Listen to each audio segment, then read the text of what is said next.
بسم اللہ الرحمن الرحیم. السلام علیکم ورحمۃ اللہ وبرکاتہ.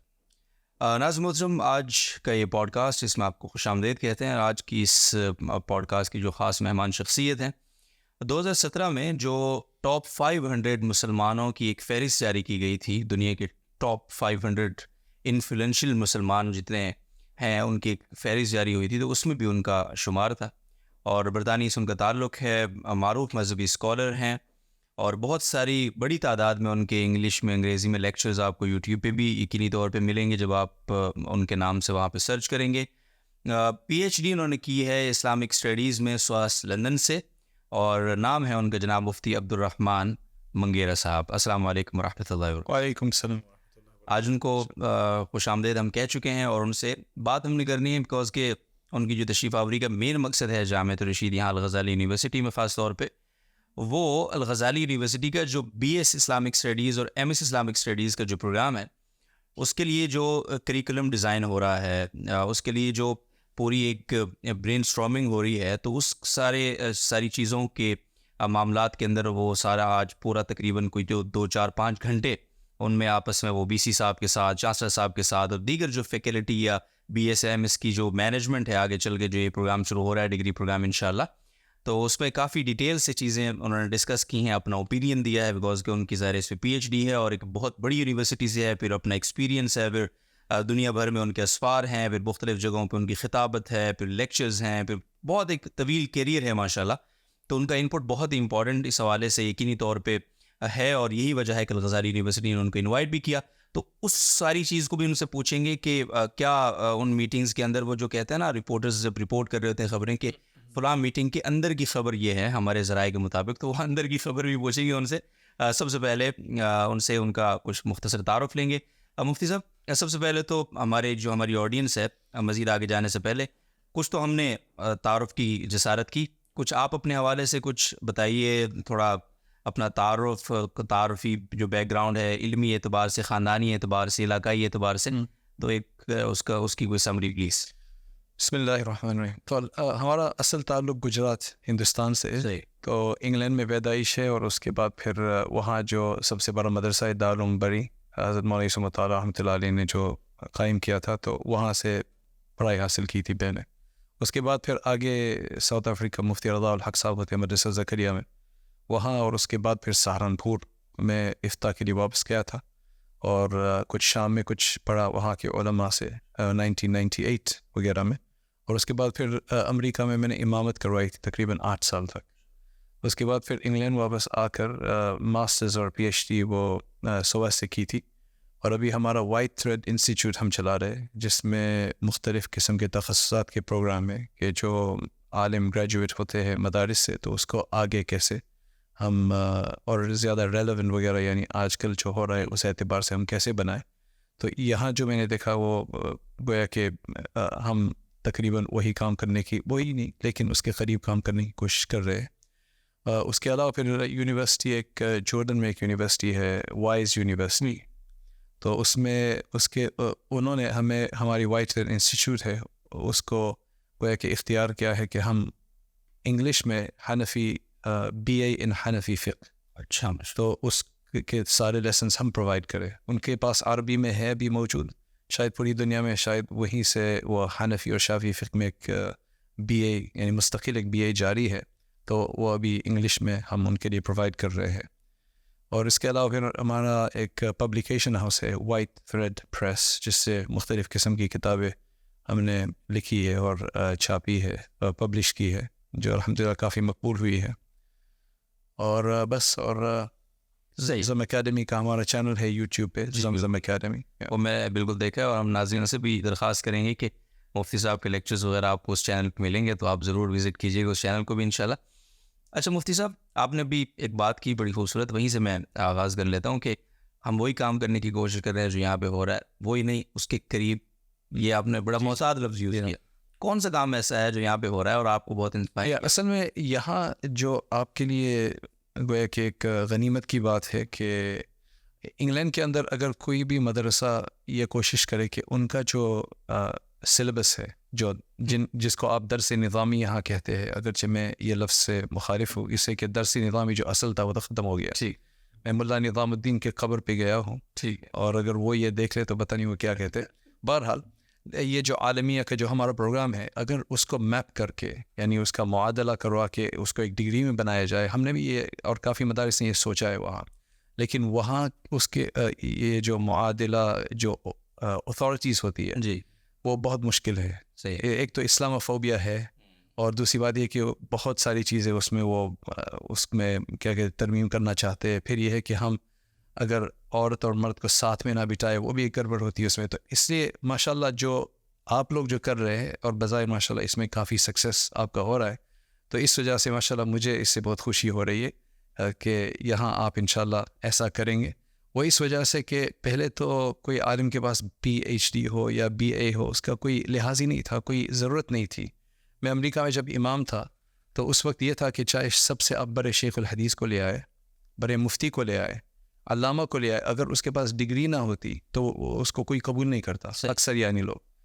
لیکن اگر وہی عالم ایسا ہو کہ اس کے پاس کوئی JD ہو, لائر ہو یا کوئی ڈاکٹر ہو تو پھر اس کو سنتے ہیں. عجیب وہاں ہمارے ہندوستانی پاکستانی لوگ ہی کے اندر یہ تاثر ہے. انگلینڈ کے اندر الحمدللہ ایسا نہیں ہے, اس سے چونکہ انگلینڈ میں گاؤں سے لوگ گئے تھے, وہ ایجوکیٹڈ طبقہ زیادہ نہیں تھا, لیکن امریکہ میں ایسا ہی ہے. تو اس وجہ سے آج کل ان کے اندر ایجوکیٹڈ لوگ کے اندر یعنی یہ سیکولر لوگ کے اندر کام کرنا بہت اہم ہے, اور وہ اگر آپ کے پاس ڈگری نہ ہو تو ان کو منوانا تھوڑا مشکل ہوتا ہے. صحیح. چونکہ میں نے PhD ایسے ہی کر لی تو اس سے کافی دروازے کھل جاتے ہیں, اپرچونیٹیز بڑھ جائے. ہاں تو اس وجہ سے ہمارے جو شیخ تھے حضرت مولانا یوسف مطیع رحمۃ اللہ علیہ, انہوں نے بھی جو دارالعلوم بڑی جو دارالعلوم بڑی جو سب سے پہلا مدرسہ ہے گویا کہ ہندوستان یا آپ سمجھ لیں بر صغیر سے باہر سب سے پہلا مدرسہ وہ ہے, تو انہوں نے تقریباً 10 سال پہلے یہی شروع کروایا تھا, 15 سال پہلے کہ طلبہ کو یونیورسٹی بھیجا جائے. اس سے کہ سب طالب علم یہ کیا کہتے ہیں امام نہیں بن سکتے, اس سے کہ اتنی مساجد نہیں ہے, مکتب میں بھی نہیں پڑھا سکیں گے, اس سے کہ اتنے مکاتب نہیں ہے. تو پھر کیا کریں گے وہ؟ پھر آخر میں وہ اوبر کرتے, ٹیکسی ڈرائیور کرتے, کچھ اور ریسٹورنٹ میں کام کرتے.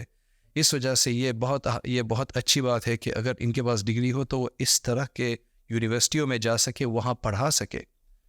ورنہ یہ جو یونیورسٹی میں جو اسلامک اسٹڈیز بھی پڑھائی جاتی ہے وہ عامتاً کوئی کرسچن یا جوش پڑھاتا ہے, مستشرق میں سے اورینٹلسٹ پڑھاتا ہے. ابھی ماشاءاللہ یہ کافی بدل رہا ہے, لیکن یہ بہت اہم ہے کہ کچھ ہمارے طلبہ بھی ایسے بن جائے تاکہ وہ ان فیلڈز میں جا کے ان میدانوں ڈسپلنس اور وغیرہ میں جا کے ڈپارٹمنٹس میں جا کے وہ پڑھائے تاکہ ایک عالم دین پڑھائے. ہاں اس میں کچھ فتنے ہو سکتے ہیں, وہ عورتوں کے ساتھ بیٹھنا وغیرہ, یہ اللہ تعالیٰ معاف کرے اور اللہ تعالیٰ اس کے لیے کوئی حل نکالے, لیکن بہرحال یہ ہے. جزاکم اللہ خیر. اچھا آن لائٹر نوٹ, وہ جو بیچ میں آپ نے ایک بات کی دلچسپ ہے تھوڑی سی کہ آپ نے جو درس نظامی دیکھا, آپ کو لگتا ہے کہ یہ درس نظامی وہ اگر ہوتے ملا نظام الدین بنا, تو آپ کی یہ خیال آپ کا کیوں ہے؟ وہ اس وجہ سے کہ جو اصل درس نظامی ہے یعنی جو اصل اس زمانے سے چل رہا تھا فرنگی محل وغیرہ سے, لکھنؤ سے, تو وہ تو کوئی میرے خیال میں 12 13 14 سال کا کورس تھا. اس میں مختلف کتابیں تھی جو ہمارے یہاں ابھی نہیں ہیں. ہمارے یہاں گویا کہ اس کا ایک نچوڑ ہے اور اس میں مختلف ہم نے بدل دیا ہے. تو اس وجہ سے ہم تو اس کو کبھی درس نظامی کہتے ہی نہیں, اس سے کہ وہ ہے نہیں. وہ ہاں ٹھیک ہے, وہ نیو درس نظامی, ایک نئے شکل کا درس نظامی کہہ دو. پاکستان میں یہی لفظ چلتا ہے تو سب سمجھتے ہیں کہ کیا بات ہم کر رہے ہیں, لیکن یہ میں ایک پیڈنٹک طور پر یعنی ایک دقیق طور پر میں یہ کہہ رہا ہوں تاکہ پھر ہاں اس سے کہ لوگ کہتے ہیں کہ یہ درس نظامی یہ آؤٹ آف ڈیٹ ہے. نہیں, یہ تو نیا درس نظامی, یہ وہ اصل درس نظامی نہیں ہے, یہ تو بالکل نیا ہے. اور آپ کے یہاں تو وفاق چلتا ہے تو اس میں تھوڑا وہ کیا کہتے ہیں ایک کنسسٹنسی بھی ہے, لیکن ہندوستان میں کوئی کیا کہتے ہیں وفاق نہیں ہے. تو ہر مدرسہ کا تھوڑا سا الگ اس میں ہے, تو وہ آلریڈی بدل چکا. اصل جو اس میں کام ہے وہ کہ اس کو کس طرح پڑھایا جائے, بس وہ بات ہے اصل میں. ٹھیک ہے. اچھا اگر میں شاید آپ کی بات کو سمجھ پایا ہوں, وہ یہ کہ وہ جو 12-14 سال کا کورس آپ جس کا حوالہ دے رہے ہیں اس میں صرف اور صرف دینیات نہیں تھا کہ مؤثریات کا بھی. صحیح بات ہے, صحیح بات. تو اب جامعہ الرشید کا جو ماڈل ہے اس میں اگرچہ درس نظامی تو وہی 8 سال کی یعنی وہ دینیات کے کورس ہے جو رائج ہیں, کچھ مجبوریاں بھی ہیں, کچھ چیزیں اب چونکہ ہمارا اپنا بورڈ ماشاءاللہ بن گیا ہے, اب چیزیں تبدیل بھی ہو رہی ہیں اس میں, بٹ ساتھ ساتھ وہ جو خلا ہے جس کو آپ محسوس کر رہے ہیں، اس کو فل کرنے کے لیے انہوں نے پھر عصریات کو باقاعدہ شامل کیا. بالکل. جو پھر وہی بات ہے جو کہ ڈگری بچے کے پاس ہوگی، اس کی ویلیو بنے گی، پھر وہ ہر جگہ اس کے لیے دروازے کھلنے کا چانس ہوگا انشاءاللہ العزیز. تو اس ماڈل کو تھوڑا سا میں چاہتا ہوں مزید آپ اگر بیان کریں. اصل میں پہلے زمانے میں یہ تھا، مثلا امام غزالی کے زمانے میں رحمۃ اللہ علیہ، اس وقت یہ تھا کہ آپ دنیا کے تمام علوم کو آپ ماسٹر کر سکتے تھے، یعنی بہت کم تھے. جی. تو مثلا ہمارے جو علماء ابن سینا وغیرہ جو ہے وہ اس میں بھی ماہر، اس میں بھی ماہر، یعنی وہ ہر چیز مہارت حاصل کر سکتے تھے.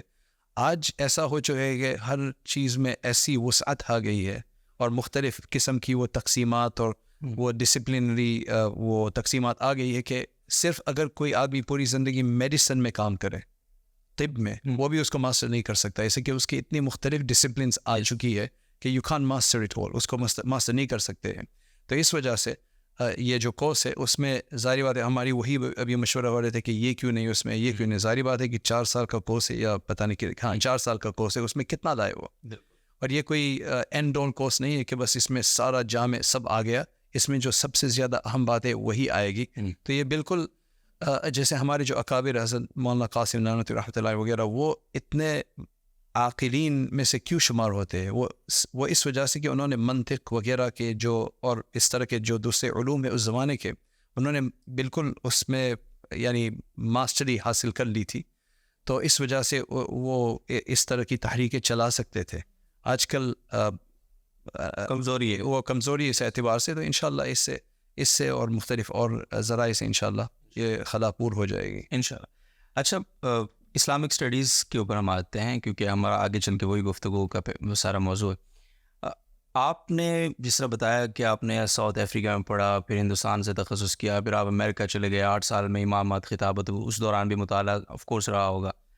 تو اسلامک اسٹڈیز تو ایک آدمی اس لیے کر رہا ہوتا ہے نا کہ پہلے سے اس کے پاس اسلامک نالج نہیں ہوتا نارملی. ٹھیک ہے. تو آپ نے پھر اس سارا پروسیس کرنے کے بعد ٹپیکل یعنی دینیات پڑھنے کے بعد بھی سواس جیسے ادارے سے اسلامک اسٹڈیز ہی میں پی ایچ ڈی کیوں کیا؟ اس کی تھوڑی سی میں آپ سے جاننا چاہتا ہوں. اس میں 2 باتیں ہیں. ایک تو یہ ہے کہ جب امریکہ میں تھا، میں نے آپ کو بتایا تھا کہ وہاں تأثر کیا تھا. تو ایک تو ہم نے سوچا، وہاں تو ویسے میں لو ڈگری کرتا، لیکن پھر چلا آیا تو پھر وہ لو ڈگری چھوٹ گئی. تو پھر میں نے کہا یہاں میں پی ایچ ڈی کر لیتا ہوں. صحیح ہے. رائٹ، ڈاکٹریٹ کر لیتا ہوں. اور اس کی وجہ یہ ہے کہ اس میں تھوڑا سا سیکھنا ملے گا، جیسے کہ وہاں وہ تحقیق کس طرح کی جائے، جس طرح کی تحقیق مولانا اشرف علی تھانوی رحمۃ اللہ علیہ کرتے تھے اور امام غزالی نے کی، وہ یعنی کٹنگ ایج جس کو کہتے ہیں کہ بہت ڈیپ تحقیق کیسی کی جاتی ہے، وہ سواس اس کے بارے میں مشہور ہے. تو ہم نے کہا کہ چلو وہ تھوڑا اس کے، اور مجھے ایک کتاب پہ کام ہی کرنا تھا. تو میں نے سوچا کہ میں اکیلے کروں گا اس کی تحقیق، وہاں جا کے کر لوں. تھوڑے ان کو پیسے تو دینے پڑیں گے، فیس دینی پڑتی ہے اس میں، لیکن کم از کم اس کے ساتھ ایک ڈگری بھی مل جائے گی اور کچھ اس سے راستے کھلیں گے. اگرچہ یہ میرا بھی میدان نہیں ہے، مثلا میں یونیورسٹی میں نہیں پڑھا رہا ہوں، اس میں کافی بیوروکریسی وغیرہ ہوتی ہے اور دوسرے کر رہے ہیں الحمدللہ. لیکن ہم نے اور کچھ طریقہ اختیار کیا جس کی وجہ سے ہم پھر انشاءاللہ ہم یہ کہہ سکتے ہیں کہ ہم نے وہ بھی سسٹم دیکھ لیا ہے. پہلے تو ہم مذاق کرتے تھے، پی ایچ ڈی یعنی پرماننٹ ہیئر ڈیمیج، رائٹ. حالانکہ جب دیکھا تو اصل میں ہر پی ایچ ڈی یا یہ جو ماسٹرز کا جو پروگرام ہے وہ یکساں نہیں ہوتا ہے. کچھ اچھے ہوتے ہیں، کچھ برے ہوتے ہیں. اور یہ بھی ایک بات صاف کر لوں کہ جو تمام طلبہ وہاں جاتے ہیں وہ سب بہت اچھے ہو کے نہیں نکلتے. جس نے محنت کی وہ اچھے نکلتے ہیں، جس نے محنت نہیں کی تو پھر وہ اس کا کوئی زیادہ فائدہ نہیں ہوتا ہے. تو یہ ہر سسٹم میں ایسا ہی ہے. لیکن میں نے کس وجہ سے کی؟ وہ اس وجہ سے کہ لوگوں کے اندر کم از کم یہ ایک بیریئر نہ بنے، یعنی ایک آبسٹیکل نہ بنے کہ ہم اس کی بات نہیں سن سکتے. بس یہ دعوتی طور پر آپ سمجھ سکتے ہیں کہ یہ دعوت کا دروازہ کھولنے کے لیے، اور تو کیا ہے. صحیح، زبردست. اچھا، ابھی آج آپ نے اسلامک اسٹڈیز، آپ جی اسلامک اسٹڈیز کا، تو ابھی آج الغزالی یونیورسٹی کا آپ کا وزٹ تھا، اور اس میں مینلی آپ کے ساتھ جو مشاورت کا سارا سلسلہ رہا وہ یہاں پہ جو بی ایس اور ایم ایس انشاءاللہ شروع ہو رہی ہے ڈگری اسلامک اسٹڈیز کو لے کر. تو کیا آپ لوگوں نے، آپ نے جو یہاں پہ وی سی صاحب سے میٹنگ ہوئی، پھر دیگر جو آپ کے ذمہ داران تھے الغزالی کے، ان کے ساتھ آپ کے سیشنز رہے، یہ لوگ کیا سوچ رہے ہیں اور کیا سمجھتے ہیں کہ یہ جو پروگرام آگے لانچ ہونے جا رہا ہے ایم ایس یا بی ایس کا، کتنا افیکٹو ہوگا یہ ہماری یوتھ کے لیے, ہمارے بچوں کے لیے؟ آپ نے جو ان کے خیالات سنے, کیونکہ آپ خود اس پہ پی ایچ ڈی ہیں, تو ظاہر ہے آپ کو اندازہ ہو گیا ہوگا کہ کتنی جان ہے ان کی اس پروگرام میں. کیا سمجھتے ہیں؟ تو ماشاءاللہ ابھی جو میں پاکستان آیا ہوں جس سلسلے میں, وہ لاہور اور یہ وہاں کا جو انسٹیٹیوٹ ہے نصیحہ انسٹیٹیوٹ, تو ان کا پورا مقصد یہ ہے کہ یہ یہاں کا جو ایجوکیٹڈ طبقہ ہے, سیکولر طبقہ ہے, یونیورسٹی کا طبقہ ہے, اس میں کام کرے کہ ان میں بھی دین کیسے آ جائے, وہ دین کو کیسے سمجھ سکے. اس لیے کہ ان کے وہ یہ سوچتے ہیں کہ ہم مساجد سے نہیں سیکھ سکتے, یہ بالکل غلط ہے. تو اگر ان کا پروگرام آپ کسی حال میں رکھیں تو وہاں آئیں گے, مسجد میں نہیں آئیں گے, بلکہ ان کو کچھ اس طرح کی اس سے نفرت ہے یا کوئی بیڈ ایکسپیرینس ہے, جو بھی ہو, تو وہ یہ کوشش کر رہے.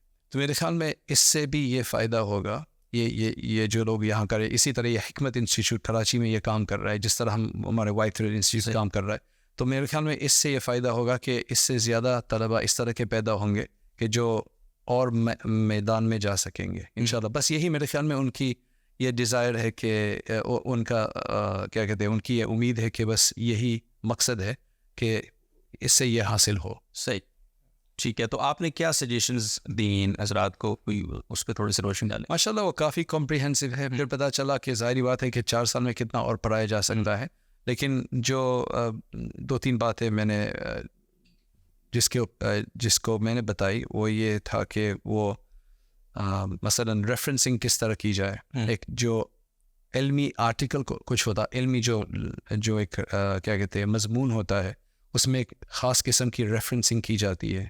یہ ہر چیز یہ جو ریڈر ہے یعنی جو پڑھنے والا ہے اس کو اطمینان دلاتی ہے کہ ہاں یہ اگر اس کو بہت صفائی سے لکھا ہے, اس کے ریفرنسنگ برابر ہے, اس کی ٹائپ سیٹنگ برابر ہے. اردو میں تو ٹائپ سیٹنگ کی ضرورت نہیں, وہ تو عربی میں وہی آ جاتا ہے, لیکن انگلش میں ایسا ہے, اس سب سے ایک ایفیکٹ اثر پڑتا ہے. تو بس میں نے تھوڑا اس کے بارے میں بتایا. اس کے بارے میں کچھ اور سوالات تھے جس کا کلیریفیکیشن ہو گیا الحمدللہ. ویسے تو کافی جامع کورس مجھے لگ رہا ہے ماشاءاللہ, الحمدللہ. اچھا تھوڑا سا میں آپ سے یہ سمجھنے کے لیے اور تھوڑا اس پہ آپ رہنمائی بھی کریں گے. آپ نے بھی بتایا کہ سوائس سے میرا جو مقصد تھا پی ایچ ڈی کا اسلامک اسٹڈیز میں, اس میں کیونکہ وہاں ریسرچ کا ایک اچھا ماحول ہے, سوائس اس میں مشہور ہے, اس کی لائبریری بہت زبردست جی ہے ماشاءاللہ. ہمارے ہاں جو 8 سال کا کورس ہے درس نظامی کا, میں عمومی بات کر رہا ہوں, اب وہ ایک اچھا خاصا دوران ہی ہے, 8 سال تھوڑا وقت نہیں ہے کورس.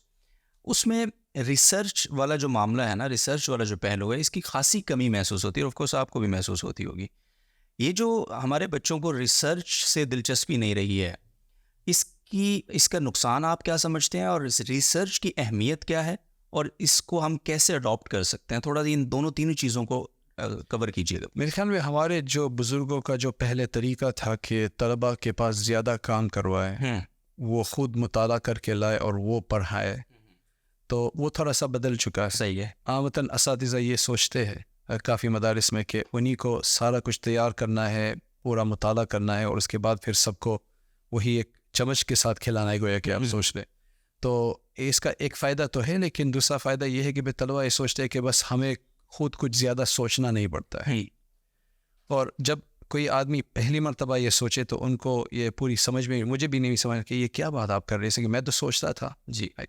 لیکن اصل بات یہ ہے کہ جب پھر میں کسی اور ایک استاذ کے پاس پڑھنے کے لیے گیا, تو کوئی جب ڈسکشن ہوئی تھی, کسی بات کے بارے میں کوئی ڈسکشن ہوتی تھی, بحث ہوتی تھی, تو ہم استاذ کو کی طرف ہم دیکھتے کہ آپ کی کیا رائے ہے اس میں. وہ ہمیں اپنی رائے نہیں بتاتے تھے, یعنی آپ سوچو اس میں. صحیح.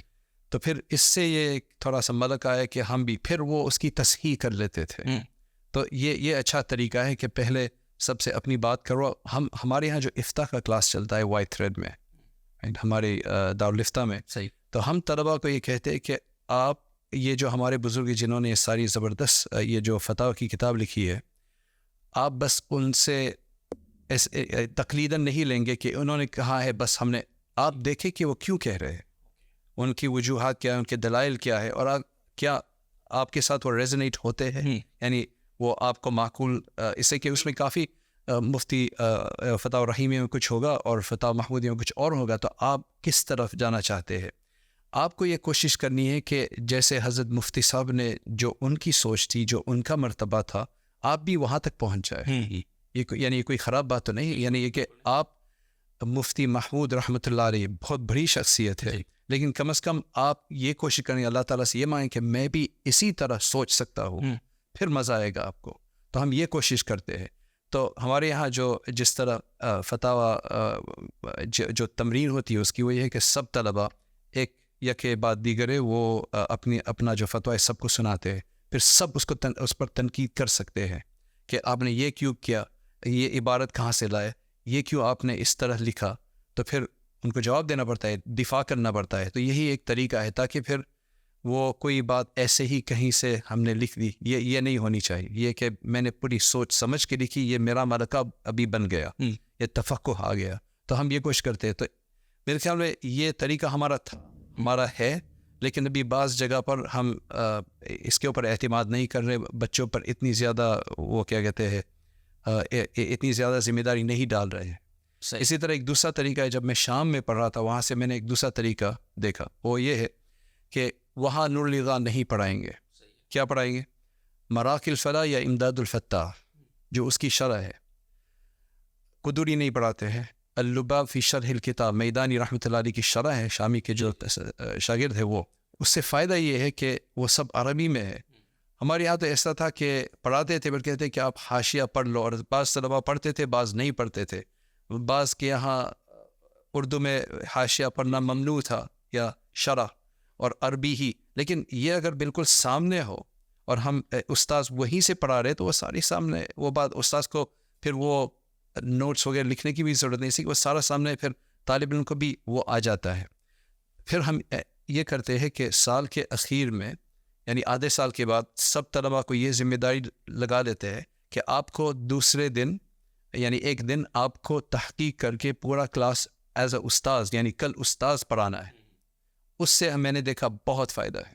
اسی کو پوری تحقیق کر کے لاتے ہیں, پھر وہ استاذ کے طور پر وہ پورا پڑھاتے ہیں سب کو, پھر سب ان کو سکور دیتے ہیں, ان کا نمبر دیتے ہیں کہ 7/10, اور ان کو بتاتے ہیں کہ آپ کہاں کمزور ہے. صحیح. تو اس سے بہت فائدہ ہوتا ہے تاکہ پھر ان کو بھی پڑھانا آ جائے.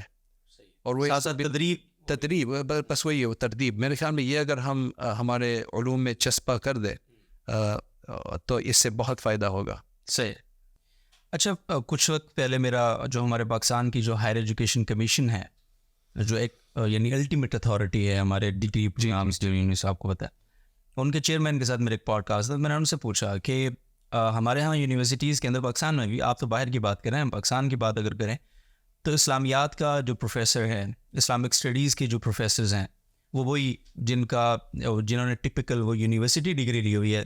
ہمارے ایک پروفیسر ان کو اورینٹلسٹ کے مسلم شاگرد کہتے تھے, کبھی ایسا ہوتا ہے. تو میں نے ان سے کہا کہ علماء کرام جنہوں نے باقاعدہ طور پہ دین کو پڑھا ہے, سمجھا ہے, تفسیر قرآن ہے, حدیث ہے, اس کے اسماء و رجال کا پورا فن ہے, ہر چیز کو انہوں نے باریکی سے پڑھا ہے, دیکھا ہے, سمجھا ہے, ان کے بجائے ہم اگر یہ نیم ملا خطرہ ایمان والا جو معاملہ ہے اگر اس طرف ہم جائیں گے تو کیسے؟ تو انہوں نے یہ کہا کہ بھائی کس نے روکا علماء کو؟ صحیح بات. آپ کو کبھی ایسا ہوا ہے کہ آپ ڈگری لے کر آئے, آپ کرائٹیریا پہ پورے تھے اور ہم نے کہا کہ آپ کا اولیت چکا ایسا ہے اس لیے نہیں رکھتے؟ ایسا تو نہیں ہوا نا, یہ پاکستان میں تو نہیں ہونا. جی. ابھی آپ نے ایک اور بات پیچھے فرمائی, ایک فیئر اور ڈر ہے کہ ہمارا بچے, وہ آپ نے کہا نا کہ اس کے کچھ سائڈ افیکٹ بھی ہیں, وہ بھی اللہ تعالیٰ ان سے محفوظ رکھیں گے. وہ آپ نے بھی اس خدشے کا اظہار ضرور کیا. جی. خدشہ اپنی جگہ, ضرورت اپنی جگہ. ان خدشات میں کب تک ہم گھرے رہیں گے کہ ہماری اتنی بڑی جو ضرورت ہے وہ ہم سے مس ہو رہی ہے, اور اس کا جو حل آپ سمجھتے ہیں اگر پاکستان اور پوری عالمی اعتبار سے اگر اس کا تھوڑا سا ایک تجزیہ کریں کہ ایک طرف ڈر ہے لیکن ایک طرف ضرورت ہے, اور وہ ضرورت دن بدن بڑھ رہی ہے, اور بہت سارے لوگوں کو نقصان دین سے بیزار ہو رہے ہیں, کہیں اور چلے جا رہے ہیں. اس کو تھوڑا سا میں کہتا ہوں ضرور آپ نا اسٹرانگلی ایڈریس کریں اس ایشو کو. نہیں, یہ اصل میں بات یہ ہے کہ اگر ہم اس کو ایڈریس نہیں کریں گے اور ہم اگر اس میں شامل نہیں ہوں گے, اس میں کچھ فتن تو ہوتے ہیں جیسے پوری دنیا میں ہوتے ہی جی, لیکن اس سے جو ایجوکیٹڈ طبقہ ہے, جو بعد میں جا کے سیاستدان بنیں گے, جو بڑے بزنس کے ایڈمنسٹریشن وغیرہ جو مینجمنٹ کے پوسٹ ان کے پاس ہوں گے, ان کے پاس کوئی دین نہیں ہوگا. یس. تو اس وجہ سے ضروری ہے کہ کوئی اچھا آدمی وہاں ہو, عالم دین ہو, جو کم از کم وہ ان کی بھی بات سن لے, رائٹ, تاکہ پھر اس کے اوپر ایک اثر پڑے. اور یہ جو حکمت والے وغیرہ جو کر رہے ہیں یونیورسٹی میں پڑھا رہے ہیں, تو اس سے یہ فائدہ ہو رہا ہے. کتنے لوگ ایسے ہیں کہ جو کبھی مسجد میں نہیں آتے, دین سے اور علماء سے بالکل بیزار تھے. تو ان کو ابھی جب انہوں نے اس طرح ان کو دیکھا تو اس سے کافی تأثر مل رہا ہے. بلکہ میرے 2-3 پروگرام ایسے ہوئے کہ مثلا ابھی میں نے ایک پروگرام کیا تھا جس میں خواتین کا جو عالمہ کورس جو چلتا ہے وہ اس میں وہ ختم بخاری تھی. تو جب میں نے انگریزی میں وہ ختم بخاری کا وہ درس دیا تو اس کے بعد ایک ان میں جو ایک عورت خاتون جو ابھی فارغہ ہو رہی تھی, اس کے شوہر آئے, اس کہا کہ ابھی مجھے پتہ چلا کہ یہ کیا کر رہی تھی. یعنی اس کو پتہ ہی نہیں تھا بیچارہ کہ یہ کیا پڑھ رہی ہے, کیا فائدہ ہے. صحیح. دوسری مرتبہ میں سینٹرل لندن کے اندر یہ اس طرح کا پروگرام ہو رہا تھا. تو اس کے بعد ایک جو شخص تھا وہاں, وہ کھڑے ہو کر وہ بہت جوش میں کہا کہ ہم تو سوچ رہے تھے مولوی بس ایسے ہی کچھ انہوں نے قرات سمجھ لی, پڑھ لی اور وہ نماز پڑھا لیتے ہیں, کچھ بچوں کو پڑھا لیتے. ہمیں پتہ نہیں تھا کہ 8 سال کا کورس ہے, اتنا ریگرس ہے, اتنا ڈیفیکلٹ ہے, دشوار ہے, اور یہ اتنا کرٹیکل ہے. ان کو پتہ ہی نہیں تھا, ان کو پتہ نہیں ہوتا ہے اصل میں. تو اگر ہمارے لوگ کو دیکھیں گے تو انشاءاللہ پورا معاشرہ بدل سکتا ہے اوپر سے نیچے. ہمارا عامتاً فوکس نیچے سے اوپر ہوتا ہے, لیکن یہ اوپر سے نیچے انشاءاللہ ٹاپ ٹو ڈاؤن جس کو ہم کہتے ہیں, انشاءاللہ اس کا یہ فائدہ ہوگا. اس لیے وہی لوگ, اس سے کہ میرے بیانات ہوتے ہیں مثلا Imperial college, Oxford university, Cambridge مثلا, تو وہاں کی جو طلبہ ہے, مسلم جو طلبہ ہے وغیرہ, تو وہی جا کے بعد میں یہ تھنک ٹینکس میں ان کا حصہ ہو جائے گا. بالکل. تو اگر ان کا تعلق انہوں نے دیکھا ہے عالم دین کو, اللہ تعالیٰ نے صحیح طور پر بنایا ایسے, تو انشاءاللہ اس کا ایک فرق پڑے گا انشاءاللہ. ابھی یہ جو الغزالی یونیورسٹی ہے, آخری سوال ہے کہ یہ کوشش اس طرح سے بھی بہت یونیک ہے. پاکستان کے اندر پہلا مدرسہ ہے جامعہ رشید جس نے پراپر یونیورسٹی چارٹر لیا ہے. کوئی ایفیلیٹڈ انسٹیٹیوٹ نہیں ہے, پراپر یونیورسٹی چارٹر ہے الحمدللہ. جب ہم یونیورسٹیوں میں اگر کوئی جانے سے ڈر رہا ہے تو بھائی اب تو آپ کے پاس یہ ڈر بھی ختم ہو گیا. ادھر آپ الحمدللہ ماشاء اللہ تھوڑا ماحول ہے الحمدللہ. اور پوری جو فیکلٹی ہے, آپ نے ڈاکٹر ذیشان صاحب سے آپ کی ملاقات ہوئی ہوگی, وہی لرنز کی, وہی نرسٹ کی, وہ اس ٹاپ ٹو جی جو آپ بات کر رہے ہیں, اور سارے اچھے افراد ہیں آپ نے جو اس میں جو ایڈوائزرز لیے ہیں ماشاءاللہ, وہ ویری ویری کمپیٹنٹ. بالکل. تو اس کو تھوڑا سا آپ بتائیں کہ اب تھوڑا سا لوگوں کو میں چاہتا ہوں کہ آپ ترغیب بھی دیں کہ یہ اپرچونٹی آنے کے بعد تو ان کو اب ہر چیز سے بالاتر ہو کے آنا چاہیے, تاکہ نہ صرف پاکستان میں بلکہ عالمی سطح پہ, جس طرح ماشاء اللہ آپ کا تعلق ہندوستان سے, لیکن آپ کو اللہ تعالیٰ توفیق عطا فرما رہے ہیں کہ آپ لندن میں کام کر رہے ہیں, آپ امریکہ میں آپ نے 8 سال کام کیا, تو وائی ناٹ کہ ان پاکستانی علماء کرام کے لیے اپرچونیٹیز ہو سکتی ہیں جب ان کے پاس ڈگریز ہوں گی. تو پلیز اس پر تھوڑا سا. ہاں, تو انشاءاللہ اگر یہ معیاری طور پر وہ پڑھیں گے انشاءاللہ, اینڈ اس کا جو کہتے ہیں تعارف ہو جائے گا پوری دنیا پر, اس سے کہ بہت کم ایسے, جیسے ویسٹ میں تو بہت ہی کم ایسے وہاں عالم میں یہ عالم کلاس چلتی ہے, لیکن اس طرح جو ریکگنائزڈ ہو, جس کا ایک BA کا اور ماسٹرز کا انشاءاللہ ان کو وہ جو شہادت ملے گی, تو انشاءاللہ اس سے کافی دروازے کھل سکتے ہیں. اس لیے ہمارے لیے مشکل تھا, ہمیں پھر بھی وہ یونیورسٹی میں جا کر ایک MA حاصل کرنا ہوتا ہے. پھر تو انشاءاللہ یہ تو ان کا ایک بہت اچھا ماحول ان کو ملا ہے کہ اس میں ان کو انشاءاللہ کسی چیز سے ڈرنا ضروری نہیں, کوئی فتنے بہت کم ہے یا نہیں ہے, اور اس کے بعد پھر انشاءاللہ ان کو یہ کام مل سکتا ہے. اور بس میں نے جو یہاں بات کی تھی طلباء کو, وہ یہ تھا کہ آپ کو یہ نہیں سوچنا ہے کہ مجھے عالم دین بننا ہے.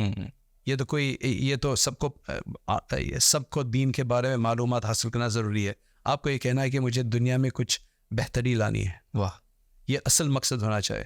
اور اسی کے تحت پھر آپ اپنے لڑکوں کو یا تو ڈاکٹر بنائیں اگر وہی طریقہ ہے, لیکن یہ اس کو تربیت یہ نہ ہو کہ آپ کو ڈاکٹر ہی بننا ہے, ڈاکٹر بھی سن رہا ہے, یعنی ڈاکٹر.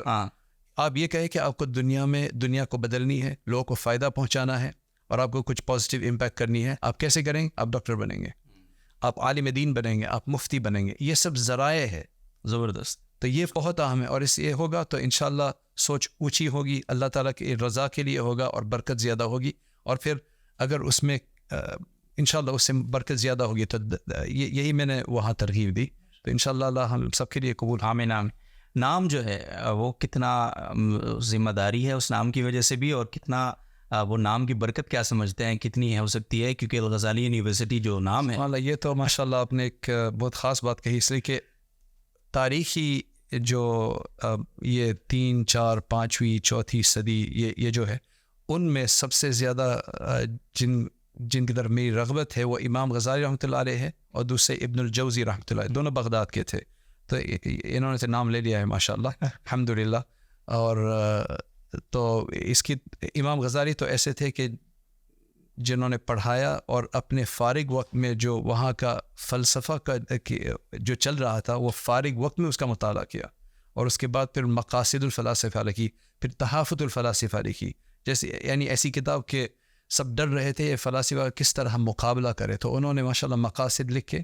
اس کے بعد پھر تحافظ میں اس طور پر انہوں نے بات کی ہے کہ بس وہ کوئی جواب نہیں دے سکے. ٹھیک ہے وہ ابن رشد نے بعد میں تحافظ التحافظ لکھی تھی، لیکن امام غزالی ہم یونیورسٹی میں جب تھے تو ہمیں یہ مضمون لکھنا تھا کہ امام غزالی کا اثر کہاں سب سے زیادہ پڑا ہے، یہ تصوف میں یا پھر فلسفہ میں، اور بھی اس میں ہو سکتے. تو میں جب لکھ رہا تھا تو میں پورے وہ کیا کہتے تفریق نہیں کر سکا یا امتیاز نہیں کر سکا کہ کہاں، دونوں میں بہت زیادہ ہے. جیسے کہ انہوں نے یہ تصوف کو پہلے ایسا شمار ہوتا تھا کہ یہ کوئی بہت خاص چیز ہے وغیرہ، انہوں نے اس کو مین سٹریم کر دیا تھا، سب کے لیے آسان کر دیا تھا، سب کو اس کی طرف رغبت ہو گئی تھی. اور تو اس میں یہ کام کیا، فلسفہ غلط فلسفہ کے خلاف انہوں نے کام کیا. اس کے بعد پھر اصلاح معاشرہ کے بارے میں. تو میں جب امام تھا امریکہ میں میرے خطبے جو ہے وہ عامتاً امام غزالی رحمۃ اللہ علیہ کی مثلاً آفات اللسان، اس میں 20 آفات زبان کی جو آفات ہے وہ مذکور ہے، اس کے پوری بحث ہے. تو میں نے اس کا نچوڑ میں ہر ہفتے اس کو کرتا تھا. تو یہ تو ماشاء اللہ نے بہت زبردست نام لیا، انشاءاللہ سب کو غزالی جیسے ہی بنائے. تو یہ تو ماشاء اللہ حجت الاسلام ان کو کہتے ہیں ہم، یعنی دا پروف آف اسلام. تو انشاءاللہ اللہ تعالیٰ یہ سب مسمہ بنا دے سب کو. آمین ثم آمین. آمین. حضرت بہت عنایت، تشریف آوری کے لیے جزاکم اللہ خیر. انشاءاللہ اللہ تعالیٰ آپ کی توفیقات اور آپ کے فیوز میں اضافہ کرے بہت.